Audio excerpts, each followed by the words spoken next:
iQOO 9 Pro Review, the best-looking gaming smartphone of 2022. Flagship performance, superb looks, and excellent in-hand ergonomics make this a solid gaming smartphone. Pros: unique-looking gaming smartphone without any gaudy frills. Excellent in-hand ergonomics for a large-screen device. Performance is flagship grade. Large 6.78-inch LTPO AMOLED display. One of the best ultrasonic fingerprint scanners out there. 120W fast charging along with 50W wireless charging support. Best OEM protective case of any manufacturer. Main camera performance is quite good. Audio output is good from the stereo speakers. Cons: still no official IP rating. No longer a bargain in terms of price. Software isn't as good as ColorOS or OxygenOS. Slight color fringing at the long curved edges. Haptics aren't as great as the previous version. iQOO Vivo sent Android Headlines a review unit of the iQOO 9 Pro. However, they didn't have a say in our opinion, nor did they see an advance copy of the review before you. The review device was used for more than 2 weeks before composing this review. The review unit is running Android 12 with the January 2022 security update on FunTouchOS 12. The iQOO 9 Pro is a new gaming smartphone with BMW M branding from Vivo. Last year Android Headlines reviewed the iQOO Legend 7 BMW edition. The iQOO 9 Pro is the newer version of that smartphone for 2022. Let's say you want a gaming smartphone in 2022 but don't want the RGB lighting or crazy logos and unwieldy ergonomics. Well, you are in luck because the iQOO 9 Pro has the performance chops but looks very much like a modern non-gaming smartphone. Unboxing experience is very familiar. The outer box looks pretty much identical to last year's device.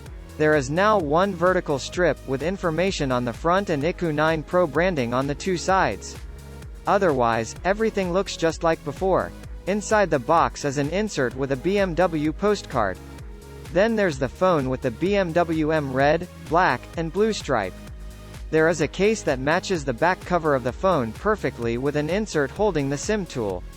Underneath, you get a 120W fast charging brick, a very hefty USB-C cable, and a headphone jack dongle.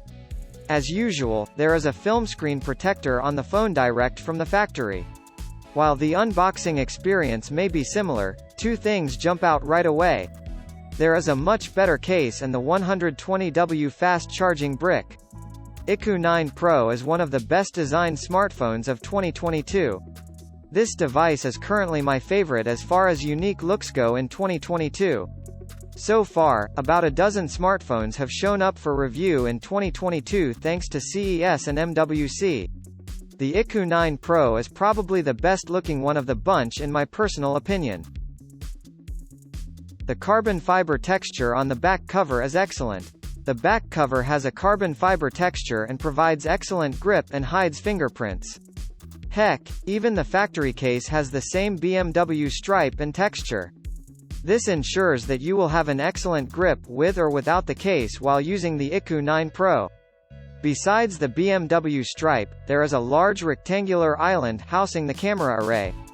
Because the camera module array is so large, there is minimal wobble when resting on a flat surface, which is a good thing. The iQOO 9 Pro's design language is clean, uncluttered, and elegant looking. The iQOO 9 Pro has clean lines, a matte finish on the aluminum frame, and solid build quality with no obvious creaks or rattles. There is a single speaker grill on the bottom with the USB-C charging port and a circular cutout for the microphone along with the dual SIM tray slot.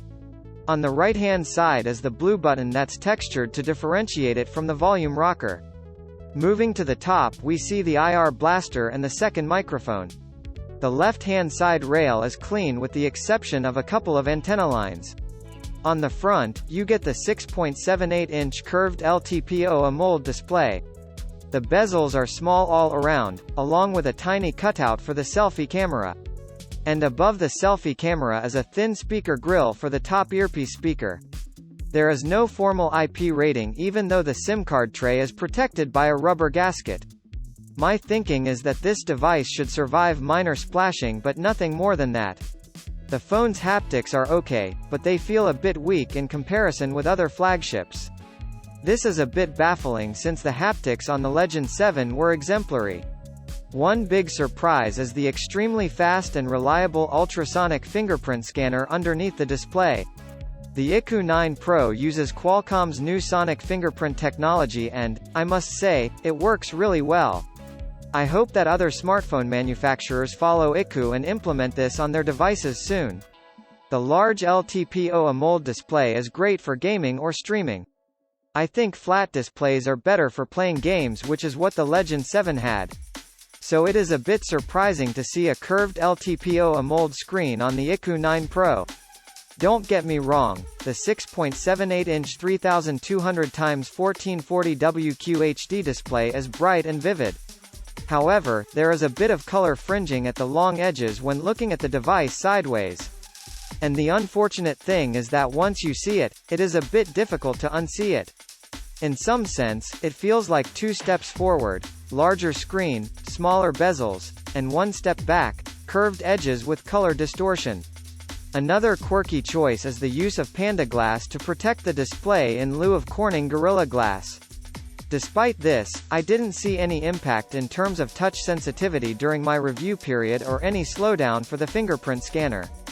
The Geekbench 5 scores for the iQOO 9 Pro are in line with other flagship devices running the Qualcomm Snapdragon 8 General 1 processor. My review unit also has 12GB LPDDR5 RAM and 256GB of UFS 3.1 storage. During daily use, I didn't see one hiccup or slowdown during the review period. Also, there was no perceptible temperature rise during normal use, browsing, streaming, taking pictures. To check out gaming performance, I loaded Genshin Impact on the iQOO 9 Pro. And only when I played this game I could feel the phone heating up slightly. However, during a 40-minute gaming session, it didn't become bothersome at all. The other 2 devices with the same processor and at least 12GB RAM, the Red Magic 7 and Xiaomi 12 Pro, heated up slightly. So I would say that iQOO has done a good job of thermal management with this smartphone. While we are discussing gaming performance, I should let you know that the iQOO 9 Pro handles Genshin Impact easily at the highest graphics settings. So if you actually get this device primarily for gaming, you are not going to be disappointed. For the review, I turned on Monster Mode from the quick settings for optimum gaming performance. The software on the iQOO 9 Pro is Android 12. My review device is running FunTouchOS 12 based on Android 12 and the January 2022 security update. FunTouchOS shares a lot of features with ColorOS, which we just reviewed on the Oppo Find X5 Pro. Despite this being another Android skin, there's quite a bit of similarity to what you get directly from Google. For example, a left swipe from the home screen brings up Google Discover feed, which is similar to what I see on my Pixel 6. Phone, Messages, and other Google apps are standard. There is a minimal amount of bloatware, some of which you can uninstall and some that you can't. You cannot uninstall the App Store and the Hot Apps and Hot Games folders. But you can just remove them from the home screen and let them reside in the app drawer. Thankfully, there weren't any ads popping up routinely during my review time with the iQOO 9 Pro. The settings menu looks a bit different from Google and even from Oppo's ColorOS. The one quirk that is irritating is the number of times you have to agree to use a service or app on this device. I think this is because this device is made specifically for the Indian market. And yes, this device has the V App Store along with Google Play to download apps. I suggest you stick to the Google Play Store if you choose to get the iQOO 9 Pro. Long-term software support is questionable. I am kind of a bit ambivalent towards the overall software experience. It is fast and fluid for the most part, without any ads or excessive bloatware. But even though the phone is running Android 12, there is no support for Material You, Dynamic Theme in the UI, or even the Google Apps. My biggest worry, however, is long-term software support for this smartphone.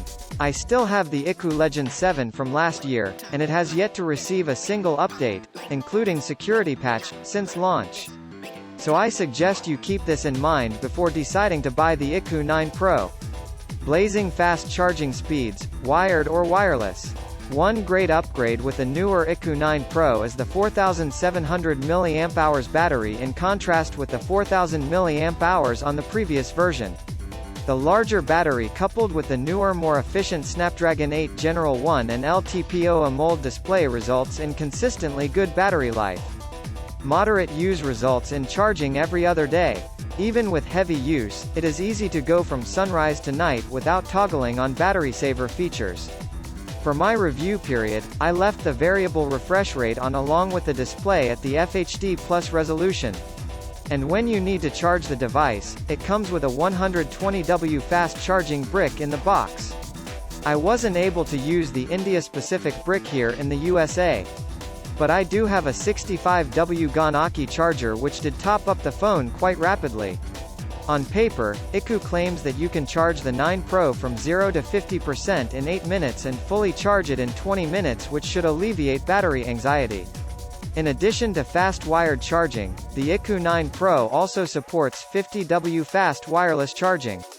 Alas, I don't have a wireless charger with more than 15W charging output. Consequently, I couldn't test the fast charging times.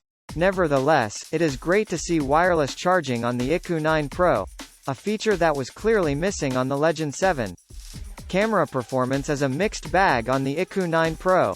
The iQOO 9 Pro has a triple camera module on the rear. The main camera is a 50MP Samsung GN5 sensor. Daytime pictures are quite good for the most part. I do think that the color profile could be a bit punchier. There is good detail and sharpness, but dynamic range is lacking occasionally. Portrait mode works well once you turn off all the beauty effects, which for some reason are all on by default. There are two other issues. One is inconsistent lighting when taking pictures of people. And the second is a complete change in focus and exposure when photographing subjects at less than 1 foot distance. Audio quality on the iQOO 9 Pro is good enough. There are dual stereo speakers on the iQOO 9 Pro. While these sound good, they do not get loud like speakers from Samsung or Red Magic. The quality of the output is good and isn't very tinny. Yet I just wish that the volume was a bit louder at the maximum setting. Connectivity was good considering this is not a USA-specific device. Even though the iQOO 9 Pro has the newest Snapdragon 8 Gen 1, there was no 5G option available in the network settings. On the other hand, as soon as I popped in my T-Mobile SIM card, there was a 4G volt signal on the device. It even chose the correct APN settings by default, so I had no issues with calls, texts, or mobile data during my review period. Of course, data download speeds were terrible but comparable to my daily driver Pixel 6. For this, I blame my carrier's poor signal and not the iQOO 9 Pro. Besides the cellular connection, the iQOO 9 Pro supports Wi-Fi 6, Bluetooth 5.2, and NFC. There's Nearby Share, Smart Mirroring, OTG, and iQOO Share also available along with an IR blaster. From a connectivity standpoint, I don't think there's anything missing on the 9 Pro. Final verdict on the iQOO 9 Pro. If you want a high-end Android smartphone that is unique from what you can get from Google, Samsung, and Xiaomi, then yes, get the iQOO 9 Pro. If you are looking for an elegant-looking gaming smartphone, then also the iQOO 9 Pro is an easy choice. You get elegant hardware, fluid software, good thermal management, decent camera performance, and ultra-fast wired and wireless charging. Battery life is quite good and the audio quality, whilst not great, is quite decent. There are however a few downsides. Namely, no IP rating and few to no system updates. Of course, the biggest downside is availability, as I am not sure if this device is available widely outside of China or India.